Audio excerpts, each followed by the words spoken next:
Good morning, fellow Ambazonians. Today, na Monday, Country Sunday, number 26th day for this number 9 month for the year 2022. My name na Capo Daniel, the Deputy Defense Chief and the spokesman of the Ambazonian Governing Council, aka Sense Pass King, una own countryman.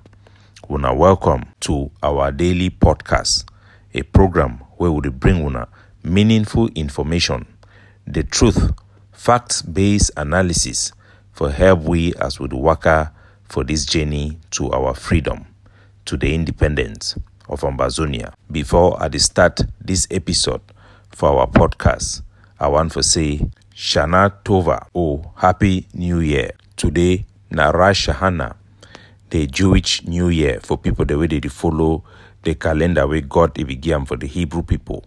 This year, na year number 5,783. People the way they follow Judaism or the religion for Jesus Christ, they respect, they celebrate this day across the globe. The title for today's episode, na for those who more have been given, more is expected. This saying, it be particularly true with the Ambazonian Defense Forces. For the past 3 days, my office and many officials for the Ambazonian Defense Forces, they then receive hundreds of write-ups and several inquiries regarding the incident we happened for inside Balinyonga with ADF soldiers where they will be intercepted by soldiers of the buffaloes of Balinyonga. Even international press, they don't pay attention for the incident and they don't reach out for interviews regarding clarification about this particular incident. Ambazonia, they be worried each time the Ambazonian Governing Council, they do something where them perceive them as a mistake, because as we talk, for those who more have been given, much is also expected. People, they be worried, say the ADF, we all man it look up to for the standard of Ambazonia, for help we with effectiveness and sense for win this war against La Republique.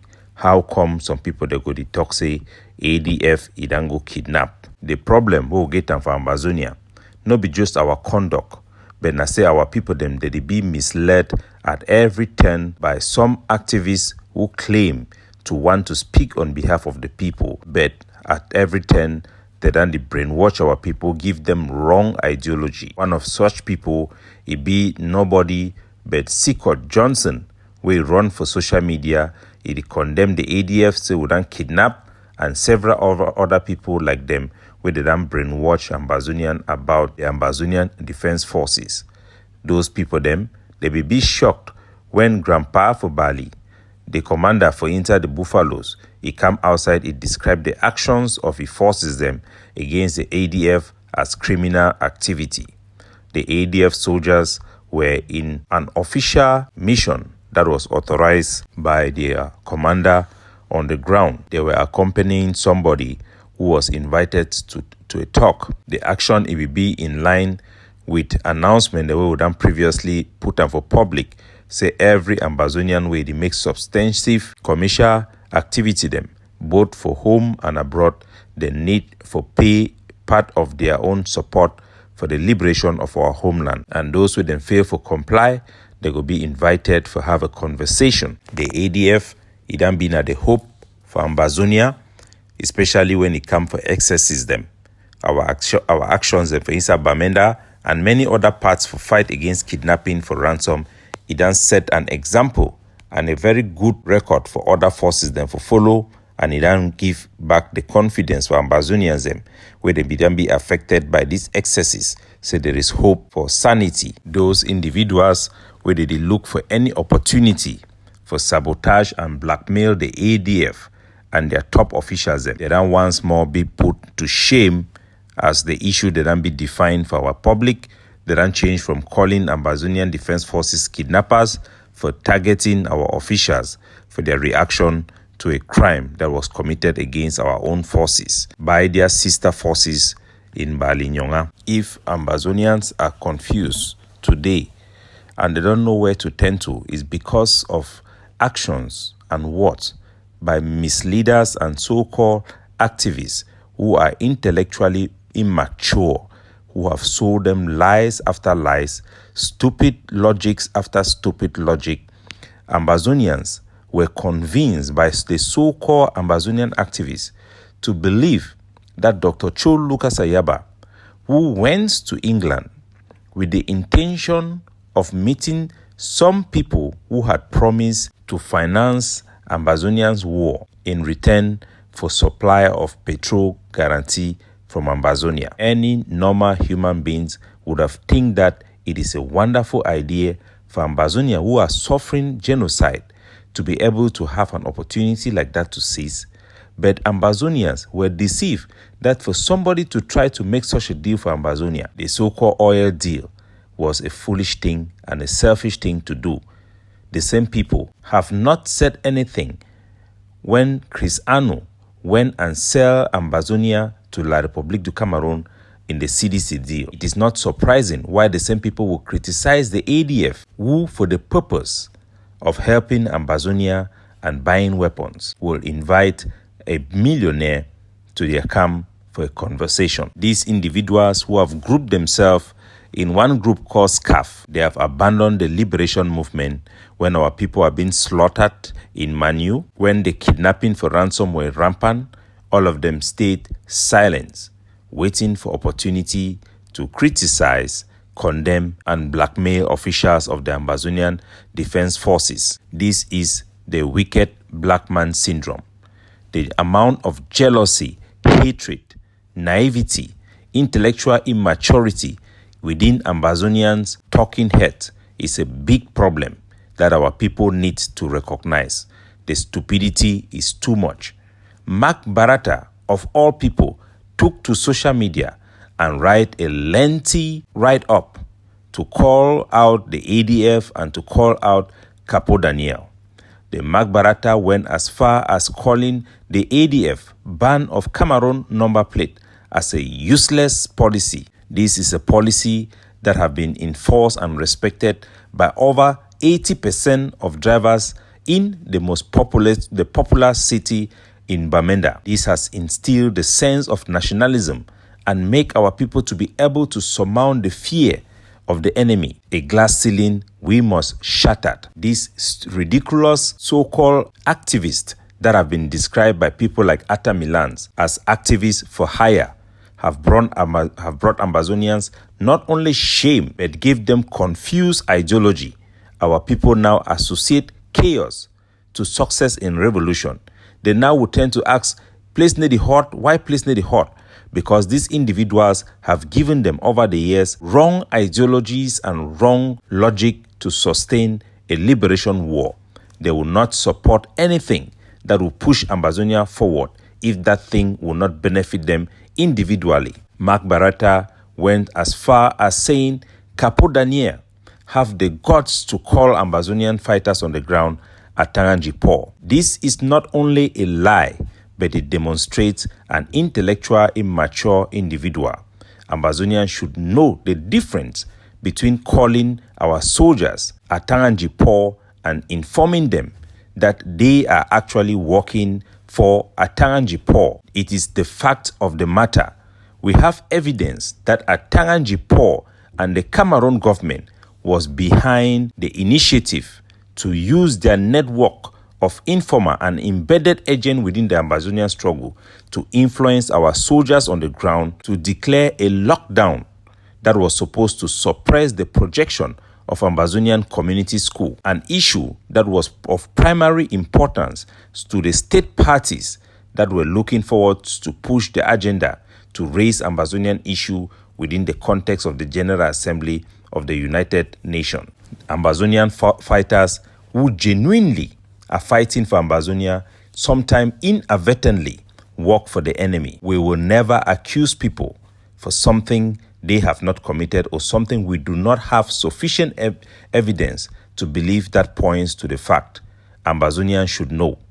Ambazonian forces are not Atanganji Paul boys. But if Atanganji Paul can influence your actions, by default, you will be working for Atanganji Paul even though you intend to fight for Ambazonia.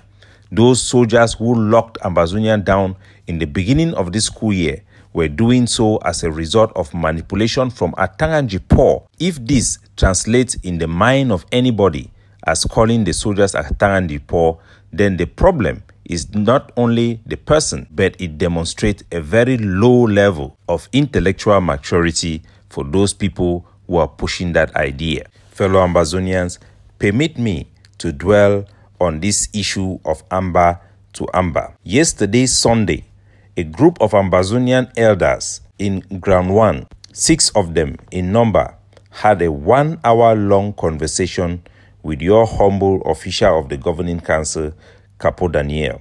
These Ambazonians were appealing to us, telling us that for the sake of peace, Ambazonians must unite, and Ambazonians must sometime, especially the AGOVC, abandon its principles for the sake of peace and unite with their brothers in the IG and the various IG just for the sake of peace. In the 1-hour meeting, we explained to the Ambazonians to understand that the type of mentality it takes to win a liberation movement, it takes a mentality that is stubborn to their principle. It can only take people with a higher sense of national pride to be able to fight for nationalism. The type of people that it takes to fight and free a country are the type of people who cannot accept or compromise or not blink when it comes to certain principle. A person who is expected to lead or really genuinely